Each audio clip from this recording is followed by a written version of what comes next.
안녕하세요, 구독자님들. 잘 지내셨어요?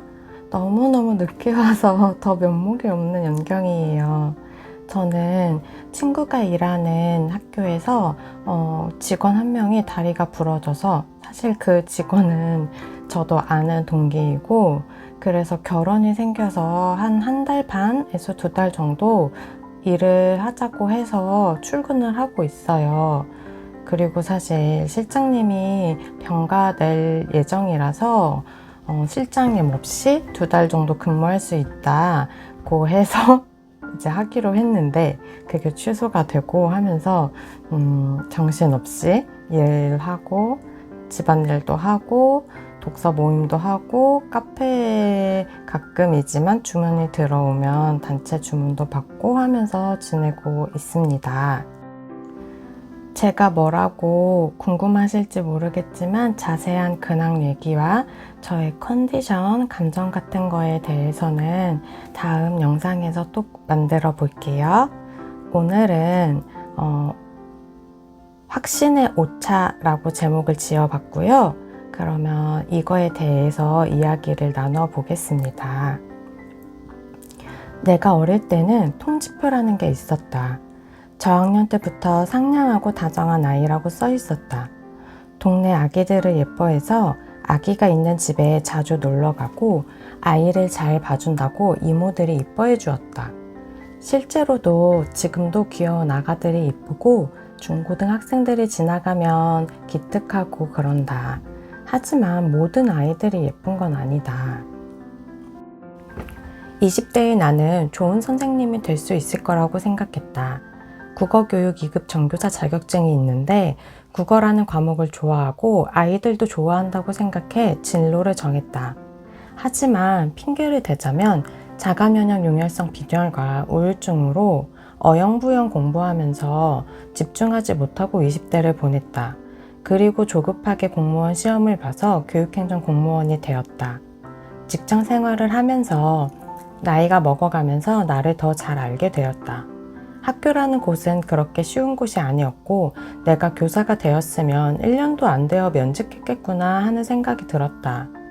일반 행정직이어서 5, 6년이라도 버텼구나 생각했다. 나는 내가 생각하는 만큼 포용적인 사람이 아니었다. 많은 아이들을 한 번에 대할 수 있는 깜냥이 있는 것도 아니었다. 그리고 아이들을 생각보다 좋아하지도 않았다. 공공장소에서 아이들이 소란스레 뛰어다니면 케어를 하지 않는 부모들을 이해하지 못한다. 물론 부모님이 조용히 시키려고 애쓰면 참 안타깝고 오히려 이해하게 된다. 하지만 소리에 예민한 탓에 견디지 못하고 그 장소를 벗어나기도 한다. 그래서 그냥 내 조카들을 예뻐하는 것으로 만족한다. 중고등학생도 마찬가지다. 학교에서 보면 학교 근처에서 담배를 피우고 누가 누구를 괴롭히고 하는 일들에 대해 내가 돕고 개선해야 하는 교사가 아니라서 다행이라고 생각했다. 나는 내가 좋은 선생님이 될 거라고 확신한 시절이 있었다. 믿어 의심치 않았다.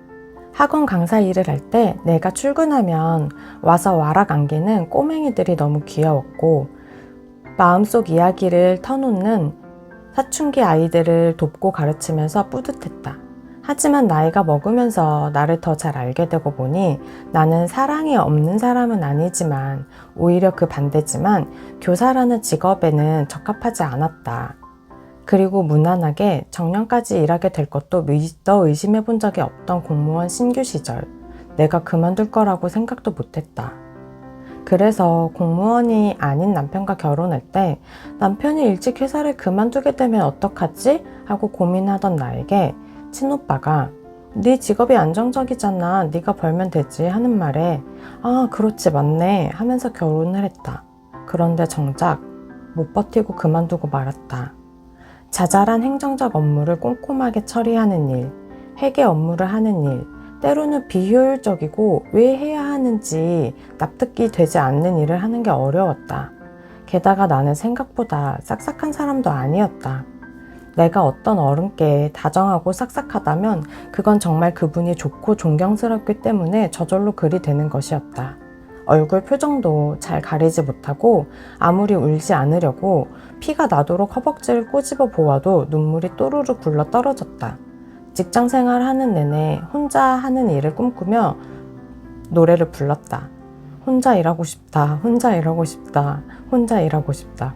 그러다 결국에는 사직서를 냈다. 그리고 은연중에 늘 언젠가는 하고 싶지만 그럴 일은 없을 것 같다고 생각한 카페를 열게 되었다. 그리고 열심히 하면 맛이 있으면 잘 될 줄 알았다. 왠지 잘 될 거야 라는 허무맹랑한 긍정에 빠져 있었다. 그리고 내가 잘 해낼 줄 알았다. 나는 독하게 공부도 했고 공무원도 2번이나 합격해 봤으니까 하루에 16시간씩 공부해 봤으니 끈기 있게 해낼 수 있을 거야. 반대하는 아빠한테 내 성과를 보여드려서 걱정 없게 해드리고 당당해질 거야. 이렇게 생각했다. 하지만 나는 잘 해내지 못했다. 실패했다. 인스타도 못하고 릴스를 올리는 것도 잘 못했다. 맛보다는 홍보가 더 중요한 요즘 시대다.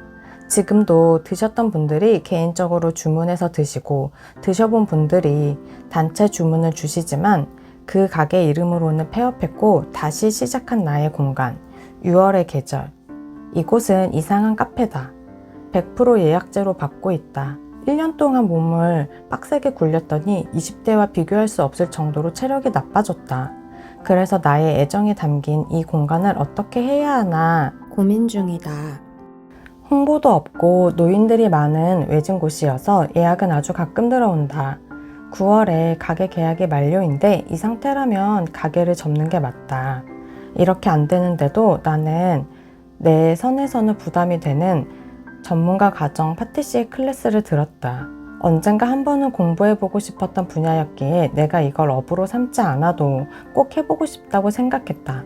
이런 일들도 사실은 예정에 없던 일이었다. 그리고 최근에는 체력이 더 나빠져서 선생님도 가게 일을 하는 건 무리가 될 것 같다는 의견을 주시기도 했다. 하지만 일단은 포기하지 않으려고 남은 기간 동안 계속 노력해 보려고 한다. 카페에 상주하는 것보다 단체 주문 위주로 받고 싶어서 포장과 메뉴 구성을 다시 하고 있다. 공무원 동기들이나 친구들은 부러워한다. 너는 재주가 많잖아. 할 수 있는 게 많잖아. 나는 이거 그만두면 할 수 있는 게 없어. 라고 하기도 하고 정말로 면직을 고민하는 친구들은 그만두면 무엇을 할지 할 수 있을지 생각하는데 그것보다는 본인이 무엇을 좋아하는지조차 모른다는 이야기도 많이 들었다. 사실 답은 없다. 그걸 찾기 위해서는 나를 찾아야 한다. 내가 나와 먼저 친해지고 내가 무엇을 좋아하는지 친구를 사귀듯이 알아가야 한다. 그리고 시도해야 한다. 내가 명상 관련한 영상을 보내줬을 때 와닿지 않다고 생각했던 친구가 있다.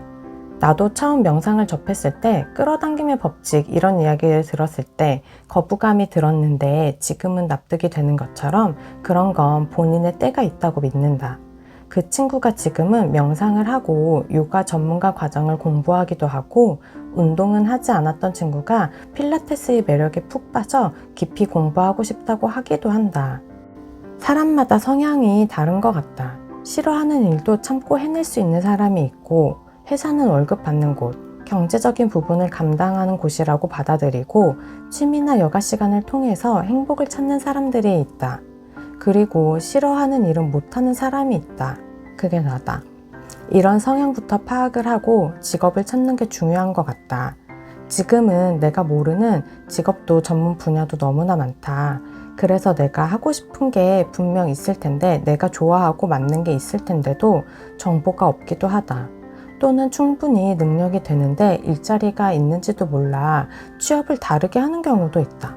공무원보다는 시 산하 기관에 있는 유관 기관들이 보수도 좋으면서 정년이 보장되고 육아휴직도 자유롭게 쓸 수 있으면서 일도 워라밸이 가능한 그런 곳들이 있었다. 나는 그런 정보에 대해서 무지했다. 모르는 건 본인의 몫이어서 그런 정보를 찾고 이용하는 것도 능력이라고 생각한다. 20대의 나와 30대의 나가 다를 수 있다. 성장하고 변화한다. 좋아하는 일이 달라질 수도 있고 능력이나 커리어가 상향될 수도 있다. 요즘 디저트 판매하는 곳이나 카페는 인스타 홍보가 엄청 중요하다. 오히려 그런 일이 더 중요하게 느껴질 정도다. 카페 사장님들이 내가 음료랑 디저트를 만드는 사람이 아니라 마케팅 전문가가 되어야 하는 것 같다고 한다. 단순히 베이킹만 좋아해서 될 일이 아니었다. 그리고 다른 일들에는 여러 가지 변수가 있을 수도 있다.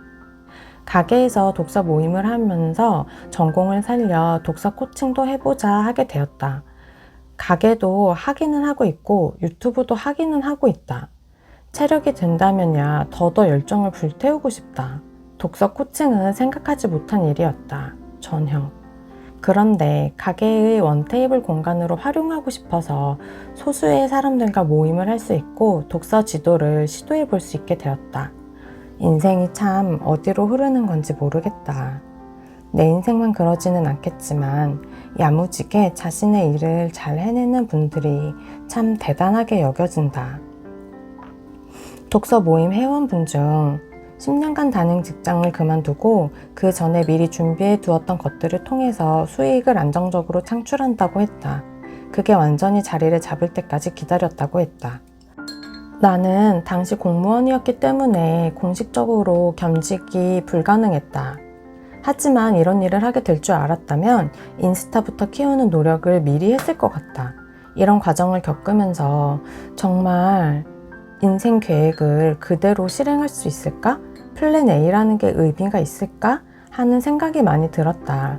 플랜 A라면 교사, 플랜 B는 공무원이었고 그런데 돌아보니 둘 다 나와 너무 맞지 않았던 일들이었다. 그리고 C도 앞이 보이지 않는 상황이다. C가 안 되면 D도 F도 해야지. 최근에는 근처에 새로 생긴 카페에 주 2일 하루 6시간 크루를 모집해서 이력서를 냈다. 물론 안 되었다. 보내면서도 20대 분들을 채용할 것 같았고 그게 맞았다. 어제 커피를 마시러 갔는데 넓고 쾌적한 카페였다. 내 또래의 사장님과 20대의 아르바이트생들이 있었다. 좋은 조합이었다.